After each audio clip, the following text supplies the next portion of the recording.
met the constitutional requirements of the Constitution, okay, is ending democracy. Quote me on it. That's your interpretation. Well, thank you very much for joining us. This is still Serious Matters on ONIF TV. My name is Olukunle Browns. Please do watch our videos, drop your comments, make them simple and civil. Let's look at this. Very, very sensitive statements made by the vice presidential candidate of the Labour Party, Datti Ahmed-Baba.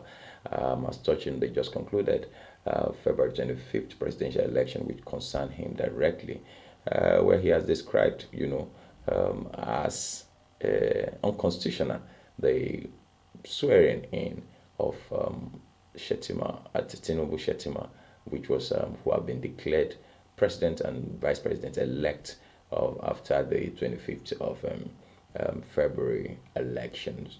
The INEC had said that according to the Constitution, whoever has any grievances with respect to that should go to court for a redress. But then let's watch this video. It's been a very sensitive one. You might have seen it before, but then we might just be seeing things from a different perspective in this particular one. Let's watch this video. Let's go. Those who have argued differently ended up helping our case because they say that there is a certain ruling which says the FCT is a state. Good. FCT is a state. Where is the each of 25% for FCT? It is not there. That constitutional requirement has not been met. That certificate of return is null and void and cannot be sworn in as president. And let me tell you, the way they are going, disregarding the calls of the people, violating the Constitution, let them even go ahead, even if they swear in Tinubu Shettima on 29th of May. They are swearing in an unconstitutional government. Nothing will change it. I am not a careless, reckless speaker. I am working with the Constitution there, that document, right, you just read. I'm following it. And I dare to tell you that swearing in Tinubu and Shettima is as good as swearing in the Nigerian army on 29th of May. If you swear in people that have not satisfied the requirement, you have, by so doing, ended democracy.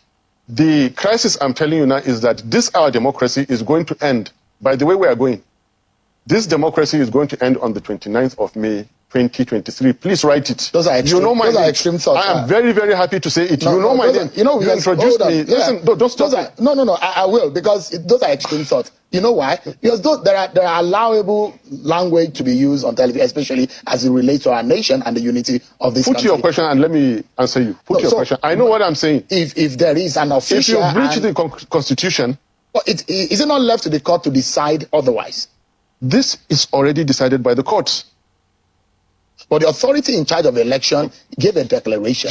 If you are afraid for some things, don't ask for them. I am not afraid. I will as a citizen of the country, by the ethics and the guidelines of my profession, live by it. Yes. What is lawful? And I hope that you're a lawful citizen of the country. Very, very and so whatever the stipulation of the law guides, that if you are aggrieved about something, you go to the court to seek redress, isn't it? This document is a product of the legal system. It has been signed into law by the President, Commander-in-Chief, Federal Republic of Nigeria. I believe in this document. That is why I'm so lawful. That is why I'm so confident. And that is why however extreme it is, Sheung, I am saying it on national TV. I don't like to take risks. I'm not taking any risks. Swearing in a ticket that has not met the constitutional requirements of the Constitution, okay, is ending democracy. Quote me on it. That's your interpretation. That is my interpretation. And that is indeed a correct interpretation. You cannot swear people who have not met the constitutional requirement. You can't do that. If you did it, you have done something unlawful, something unconstitutional. And I'm repeating it. Whoever does not meet the constitutional requirement must never be sworn in. You said my name. If you like, I can say it again. I'm Datti Baba Ahmed. I'm not taking risks with my safety and with my life. But I'm repeating. Swear in anybody who does not meet the constitutional requirements of our country, you are engaging in an unconstitutional act. Mr. President, do not hold that inauguration. CJ and your lordship, do not partake in unconstitutionality. I am taking these risks for the sake of my country. Yes, it is extreme and I'm saying it. It was more extreme for Yakubu to issue that certificate, it was reckless. He is putting all our lives in danger. All of us. We're already at risk. So what is there again in me taking risks again? What have they not done against Nigeria? What have they not abused in Nigeria? Now they'll take the constitution where it is clear, it says, and get 24. After that, and FCT. They fail to get it. They are going to swear this man in, and I should be afraid? I will not be. I am telling you that on the 29th of May, 2023, swear in Tinubu as this result is, you have ended democracy, whoever you are.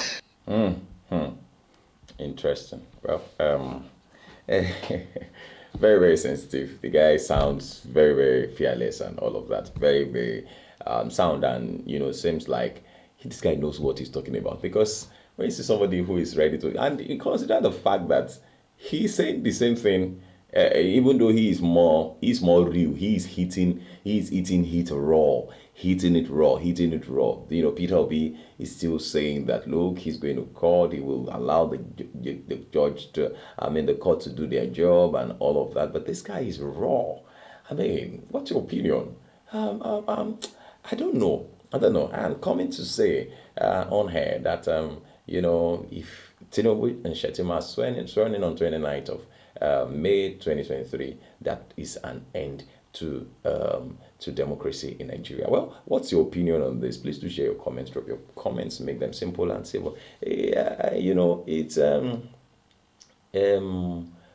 you see, after the 2023, especially the 25th of February election, you know, that was marred by all sorts of irregularities, from threats to people's lives as a result of not voting for a party and all of that. There were, you know, purported riggings and all of that. People were intimidated. There were videos in circulation. There were, in real time. And to now come to think of the fact that INEC is still yet to upload all the results of an election that was held over 1 month ago, an election that was supposed to be uploaded in real time, as promised by the INEC chairman. Well, God is watching and the Constitution is watching us, you know, and I think it's that is what Datti Ahmed-Baba is talking about. You know, standing on the authority of the Constitution. Well, let's see how the whole thing pans out, like Rufai Oseni we always say. Well, it is still Serious Matters on ONIF TV. My name is Olukunle Browns. Please do share our videos with others. Drop your comment. Make them simple and civil.